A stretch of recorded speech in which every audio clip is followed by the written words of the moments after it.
Salut, je m'appelle Christelle ici de la chaîne Académie de la Nouvelle Conscience. Alors, petite vidéo du jour pour vous tenir au courant de toute ma conscience, mes expériences en lien avec avec le soleil, tout ce qui se passe en ce moment. Alors, je voulais vous partager mon expérience de ce week-end, ces 3 derniers jours, ce qui s'est passé pour moi. Pour celles et ceux qui ne me connaissent pas, je suis un être né éveillé et illuminé depuis 2012, c'est-à-dire depuis l'activation en grande de ma Kundalini. Depuis lors, je partage ma conscience, mes expériences, chacun fait ce qu'il veut. Je cherche à convaincre personne. Et si vous vous sentez en résonance, tant mieux. Si vous ne vous sentez pas en résonance, bah, vous passez à une autre chaîne. Alors, ces dernières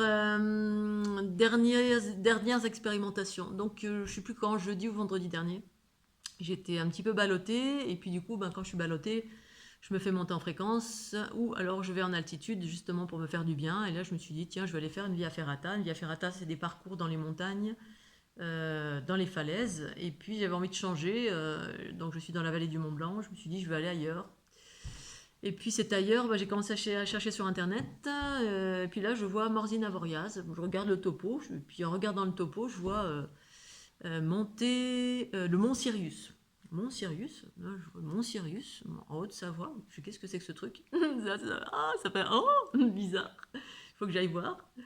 Et du coup, j'étais interpellée et effectivement, bah, c'était pas le Mont Sirius, c'était la montée Sirius. La montée Sirius, c'est-à-dire que quand je suis arrivée donc à Morzine et ensuite à Voriaz, hein, il y a une station qui est là, puis l'autre qui est un peu plus haute, il faut monter en virolon comme ça. Déjà, la première des choses, quand je monte en virolon comme ça, dans les virages pour aller jusqu'à 2000, pour accéder à une espèce de station qui a été créée, alors je vais vous expliquer après, c'est complètement hallucinant. Première des choses que je constate, c'est je m'arrête dans un virage, puis là je tourne la tête et je vois une montagne, et là je regarde et je fais oh tiens, un deuxième Bugarache. Bugarache, pour celles et ceux qui ne savent pas ce que c'est une petite montagne mythique dans le département de l'Aude.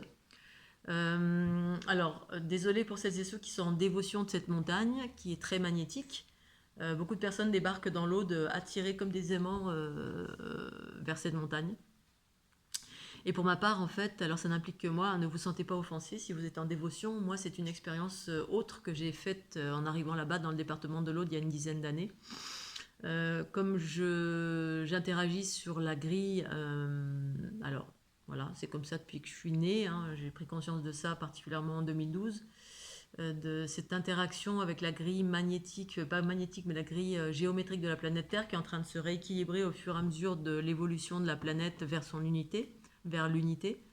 Il y a justement des équilibrages, des ouvertures et des libérations de la grille, comment dire, géométrique. Hein, tous ces réseaux, en fait, ces enchevêtrements de réseaux, pour moi, c'est la grille géométrique. Et du coup, ben, le Bugarage fait partie des lieux qui sont enfermés. Alors aujourd'hui, je ne sais pas où ça en est, ça ne m'intéresse pas de savoir d'ailleurs. J'ai eu assez de déboires avec cet espace, cet endroit qui est habité par des consciences patriarcales et qui maintenaient l'enfermement, et je l'ai vu de mille et une façons. Il y a plein de réseaux qui se reconnectaient sur la planète Terre, sur lesquels je me suis rendue et sur lesquels il s'est passé des choses. Je vais vous épargner les détails. Et là-bas, bah, ça enfermait parce que dans ce lieu-là, justement, c'était une culture patriarcale qui résidait et qui maintenait cette, entre guillemets, enfermement, qui ralentissait en fait l'ouverture. Et voilà, donc première des choses, quand je vais à Morzine Avoriaz, pour me faire plaisir, eh bien, étonnamment, première chose que je vois, c'est ça. Là, je me dis, oh, tiens, je quitte la vallée du Mont Blanc pour aller à Morzine. Dans la vallée du Mont Blanc, il fait un temps magnifique, j'arrive là-bas, un nuage tout noir, comme ça, d'un coup d'un seul, qui arrive, quand j'arrive au pied de la Via Ferrata, un truc énorme qui commence à débarquer. J'ai mis la photo sur ma page Facebook, et étonnamment, quelqu'un fait un rebondissement en disant, oh là là, attention, ça c'est un nuage mauvais, c'est un nuage mauvais. Donc je demande à cette personne de préciser sa pensée, et effectivement, ce que ça m'a interpellée, et moi je l'ai vu comme étant ce que c'est-à-dire un nuage effectivement porteur d'une fréquence, et au-delà d'une fréquence, d'une conscience enfermante que j'appelais, j'ai failli appeler la photo, l'intituler ténébreuse, parce que c'était un peu ça. Je suis arrivée là-bas et effectivement je me suis retrouvée à faire un équilibrage. Ça n'a pas été, voilà, ça a terminé par, bon, ça n'a pas été trop.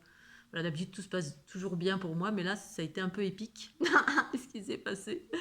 Et voilà, d'abord ce gros nuage, donc du coup je me suis dit, oh là là, je vais tranquillou bilou. Je vois effectivement de l'eau, un espèce de gros de l'eau magnifique, hein, de l'eau d'abord qui était libre sur mon chemin, des endroits magnifiques, fluides et libres. Je vois un gros panneau, c'est écrit la porte du soleil. Bref, c'était tout en adéquation avec ce soleil-là. Et puis, une fois encore, de l'ombre de la lumière à travers cette activité solaire.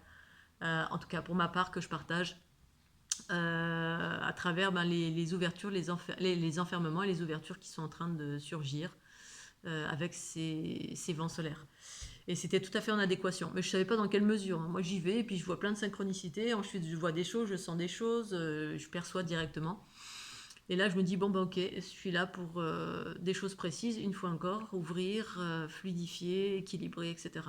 Donc, gros nuage bien, voilà. Mais bon, moi, je suis toujours avec un drapeau blanc, sans a priori de rien du tout. J'observe juste dans la neutralité de ce qu'il y a, ce qui est. Voilà, et puis j'avance.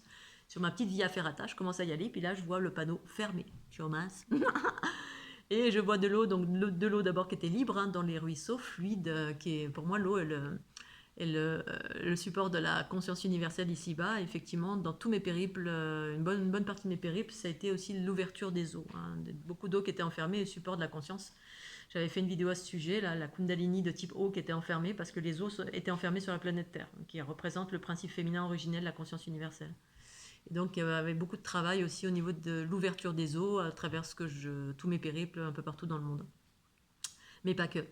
Et là, je vois en bas de la Via Ferrata une immense réserve d'eau, pareil. Là, je me dis, oulala, il y a une eau, je vois d'où elle vient cette eau, hein. C'est une eau qui est très très pure, mais qui est enfermée d'une certaine façon, comme les centrales hydrauliques, enfin les centrales, oui c'est ça, plein d'endroits où les eaux étaient enfermées pour les besoins des êtres humains ici-bas sur la planète Terre, mais voilà, l'eau n'est pas libre, elle est enfermée d'une mille et une façons, comme les eaux guérisseuses dans les édifices religieux, bref, les eaux un peu partout étaient enfermées, et donc la conscience universelle enfermée.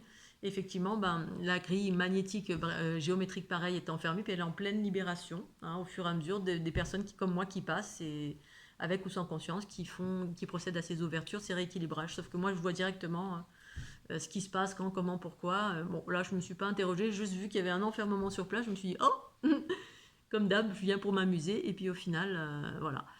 Donc finalement, je vais au pied de la Via Ferrata, et là, je vois que c'est fermé. Puis là, je me dis, bah, rien à foutre, j'y vais quand même. Mais alors, quand je suis arrivée sur la Via, j'ai vu la falaise, je fais ouh. Voilà, donc j'étais une précurseur, j'étais en train d'ouvrir un chemin.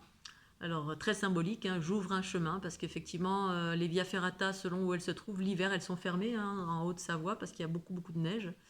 Et elles sont fermées jusqu'à une certaine date. Là, j'avais vu que c'était ouvert au mois de juin. Là, je me suis dit, au mois de juin, je serais peut-être plus là. Mince, j'y vais quand même, je m'en fous. Et puis, outre mon côté rebelle, ben, derrière, c'est parce qu'il y avait une nécessité, effectivement, de passer par là. Et effectivement, sur le chemin, j'étais en train d'ouvrir, hein. Je voyais qu'à un moment donné, parce qu'à la fonte des neiges, ben, il se peut que le matériel qui permette d'évoluer en sécurité peut être cassé ou ceci ou cela. Puis là, effectivement, c'était une paroi très, très, très effritée. Donc, j'ai été sur des œufs, hein. J'ai vraiment exercé mon discernement, mon instinct de survie, ma conscience. J'ai jaugé tous ces aspects, utilisé tous ces aspects. Effectivement, ça se cassait un peu la figure. À un moment donné, il y avait un gros bloc, il y avait un truc qui était cassé, mais je suis allée tout doucement sur des œufs, hein, comme si je lévitais. Enfin là, c'était pas la lévitation, là, c'était sur des œufs tout doucement, en douceur, pour éviter de faire tomber des pierres ou que ça me tombe sur la tête. Et j'ai évolué. À un moment donné, je vois que de l'autre côté du versant, il va y avoir de la neige, et c'est la raison pour laquelle c'était fermé, hein. Outre le fait que la paroi, effectivement, elle est assez dangereuse parce que beaucoup de pierres qui s'effritent. Bref, et du coup ben, j'arrive de l'autre côté, il y a de la neige, je me retrouve à descendre sur un versant qui est... j'ai pas pu emprunter le chemin du retour, bref, ça a été épique. Je vais vous épargner le retour, moi j'ai eu quelques petites péripéties, voilà, je suis tombée dans un trou, j'en ai eu jusque là, tout d'un coup, sur les œufs, tout d'un coup... Parce qu'effectivement, je suis habituée à la neige, mais avec des skis en général. Avec des skis, ça risque rien parce qu'on a une grosse assise. Et pour autant, à la fonte des neiges, faire très attention parce qu'en dessous, il y a des tunnels d'eau et on peut tomber d'un coup et puis se retrouver sous le tunnel. Et voilà, ça peut être dangereux. Et là, tout de suite, j'ai fait l'expérience. Je me suis dit, oula! Donc au début, j'étais en confiance. J'ai vu quand même que je ne pouvais pas emprunter le chemin du retour. C'était en crête et c'était dangereux. Donc du coup, je me suis atterri dans une vallée. D'abord, j'étais sur des œufs. Là, je me suis mis en mode Christelle. Il faut que tu l'évites, hein, tu l'évites. Là, tu vas tout doux, tout doux. Parce que quand je suis tombée, oh, j'ai eu un petit moment de solitude. Là, je me suis dit, oh mince. t'as bravé les interdits, et puis après, bah... Mais voilà, mais j'ai compris après, a posteriori, que c'était pas parce que j'avais bravé les interdits, c'est parce que, oui, j'avais bravé un interdit, parce que je me suis rendue dans un endroit qui était rudement enfermé, un peu comme dans le Bugarache, hein, où il y avait un gros enfermement, étonnamment pas très loin du pays du Mont Blanc. J'avais aucune idée que ça c'était enfermé, alors c'est la raison pour laquelle j'y suis allée. Et très en lien aussi avec ben, ces fameuses choses qui sont en train de surgir. Alors ça, c'était l'épisode, hein. Puis ensuite, ça s'est terminé, je me suis perdue, voilà, je suis repartie. Enfin, j'ai eu des grosses colères à un moment donné. Il y a eu vraiment des choses complètement folles qui se sont passées après. Je vous épargne les détails. Ça a été, voilà, je suis rentrée en réaction très très fortement. Et j'ai su a posteriori, ben, justement, parce que j'étais assez basse en fréquence et le lieu était assez chargé dans le fond de la vallée a posteriori. Bref, ça se passe, ok.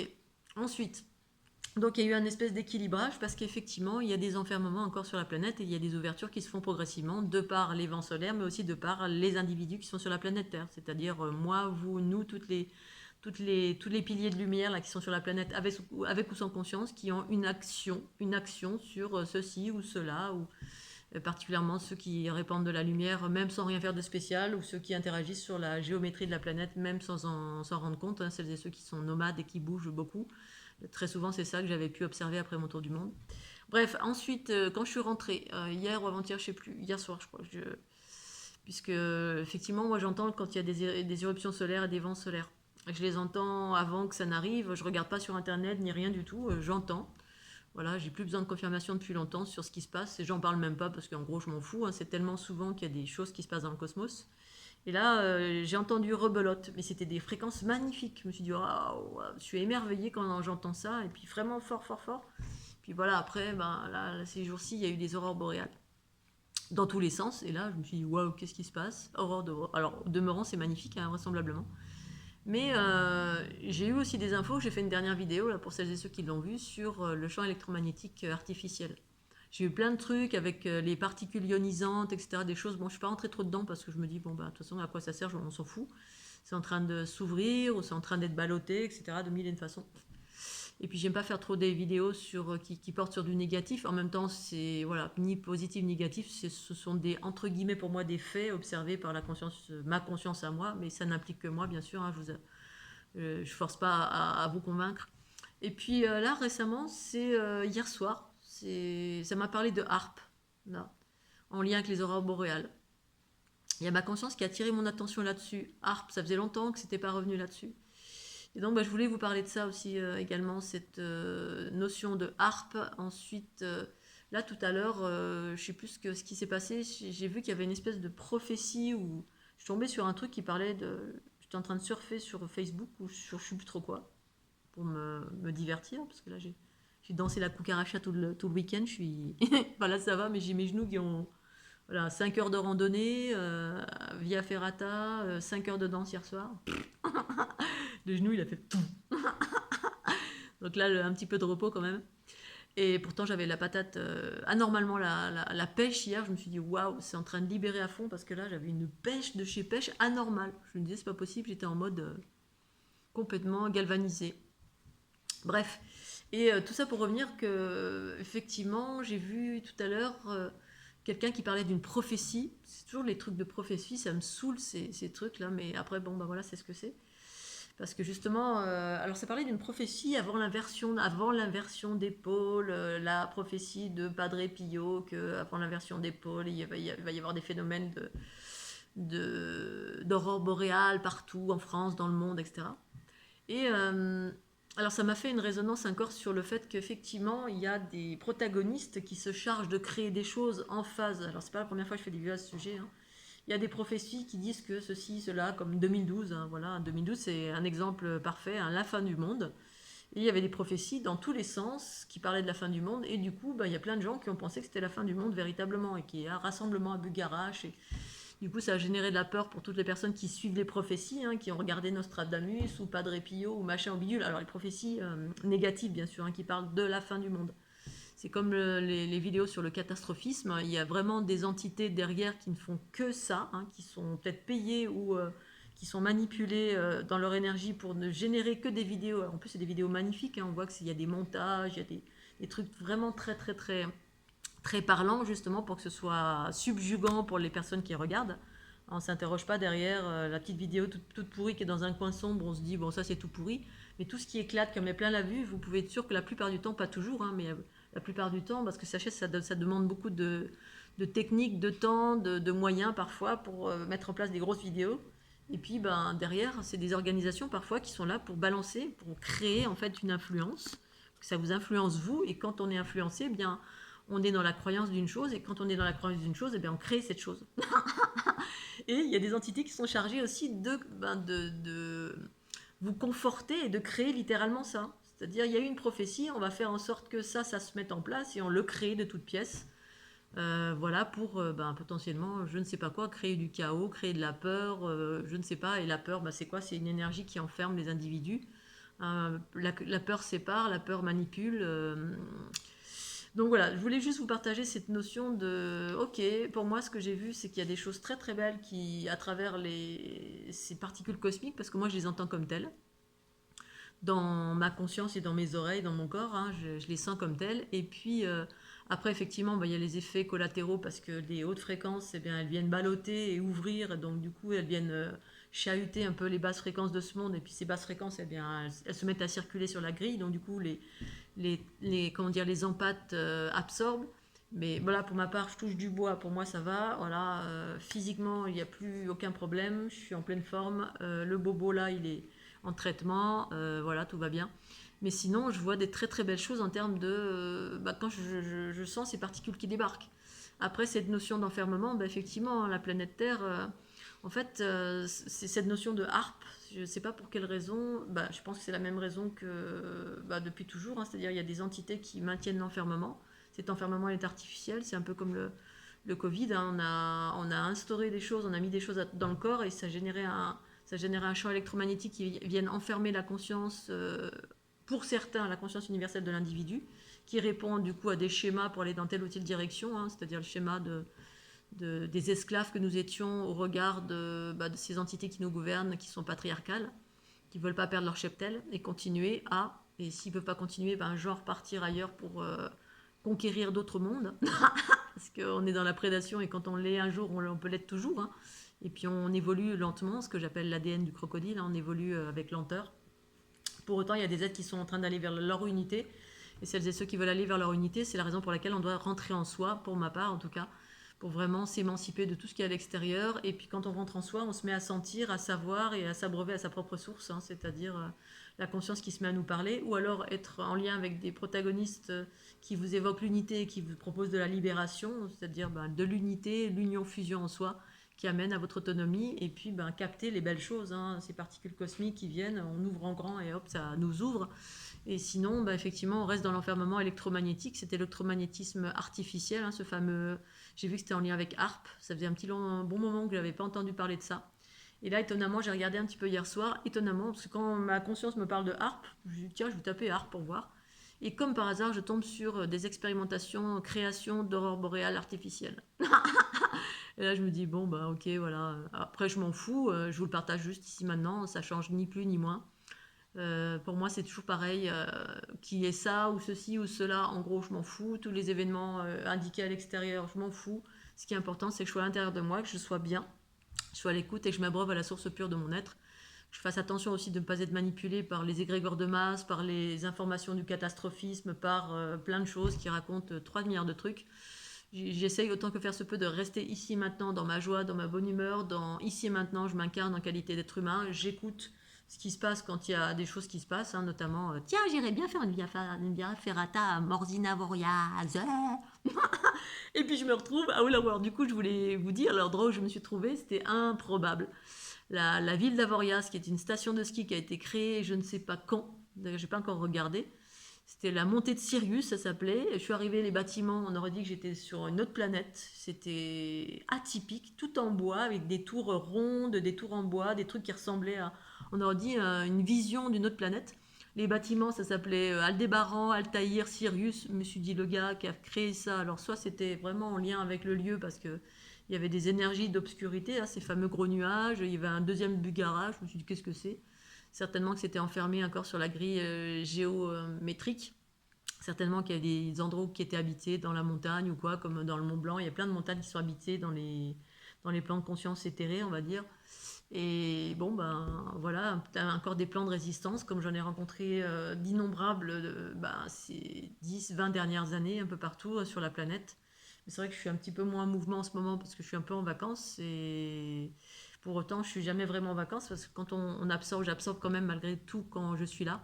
Il y a aussi le Mont Blanc où il y a des. C'est aussi habité le Mont Blanc. Après, il y a des consciences positives, il y a des consciences matriarcales et patriarcales, hein. Je ne veux pas dire positif, négatif parce que c'est pas le bon mot, mais matriarcal, c'est des êtres qui sont dans une conscience unifiée et patriarcal, c'est des êtres qui sont dans une conscience séparée. Du coup, qui maintiennent un corps, qui sont encore soumis à des archétypes anciens et qui maintiennent de l'enfermement et qui savent très très bien comment fonctionne la grille magnétique, enfin, géométrique, hein, rectangulaire. J'ai vu ça un peu partout pendant tous mes périples. Je suis allée dans plein d'endroits où je voyais des enfermements. Il y avait des sphères qui étaient en train de s'ouvrir en lien avec qui étaient endormis, qui étaient en train de s'ouvrir. Et c'est des êtres comme moi qui passaient et qui ouvraient et reconfiguraient et voilà, activaient ces fameux, ce que j'appelle les fameux générateurs qui finalement permettent de l'union-fusion obligatoire avec le générateur masculin qui était endormi jusqu'alors et qui progressivement ouvrait, progressivement modifiait la grille géométrique vers une grille unifiée qui est en lien direct avec la fleur de l'unité. C'est la raison pour laquelle je vis ça depuis 2012, non pas que pour les êtres humains, mais particulièrement pour la planète Terre. Je suis très en lien avec la planète Terre, donc j'interagis sur plein de plans de conscience différents, dont celui-ci. Et donc du coup, ben voilà, il y avait tout ce process que je voulais vous partager. Les vents solaires, ok, c'est juste et parfait. En même temps, c'est confronté à un champ électromagnétique artificiel en lien avec HARP. Là, ça me parlait de Nikola Tesla. Ils utilisent cette technologie voilà, qui est planquée de A à Z, mais en fait, ils l'utilisent encore, hein. C'est pas la première fois. Il y avait déjà eu des interactions avec des vaisseaux qui allaient dans ces espaces-là et qui nettoyaient toute la ionosphère ou la stratosphère ou la ionosphère, je sais plus. Parce qu'effectivement, ils ont balancé des ondes, des trucs, voilà, un peu spécifiques. Et puis, oui, puis il y a 2 jours, j'ai eu une info qui parlait de flash lumineux aussi. Alors ça, je sais pas si c'était à moi ou pas à moi, j'en ai rien fait de spécial.